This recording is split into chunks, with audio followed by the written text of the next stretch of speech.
د پخوا زمانې کیسه ده چې په یو کلي کې د رحمت په نوم یو زمیندار اوسېدو.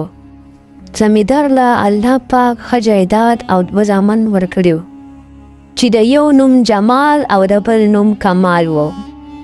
زمیندار به هره ورځ خپل بچو ته نصیحت کولو. زما خوږو بچو، هیڅکله هم د یو بل نه موجوده کیږئ، که هر څنګه وي. خو یو ورځ راله چې زمیندار وفات شو او دواړو زامنو ته یې ډېر هم ورسېدو. یو ورځ جمال ولګېدو کمال ته یې وویل چې زه ستا سره نه اوسېږم، زه جدا ځای او جدا کور غواړم. کمال چې د جمال خبرې واورېدې نو ډېر خفه شو. کمال هغه ورځ ژوند په ژړا تېره کړه او جمال چې کور ته راغلی نو د پلار خبرې ور یادې شوې. زما خوږو بچو، هیڅکله هم د یو بل نه موجوده کیږئ، که هر څنګه وي.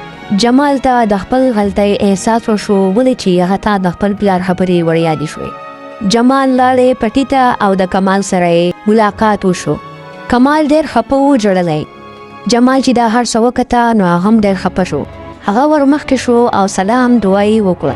پس د دغې نه پس دواړه وروڼه بیا یو ځای شو او جمال دې پیره د خپل ورور سره دا واده وکړه. کمال وروره بیا به هیڅکله بیل نه شو. پس د دغې نه پس جمال او کمال په خوشحالۍ سره ژوند شروع کړو. نو زما خوږو بچو، د دې کهانۍ نه موږ دا سبق اخلو چې موږ له په خوشحالۍ ژوند تېرول پکار دي او په اتفاق کې ډېر برکت دی.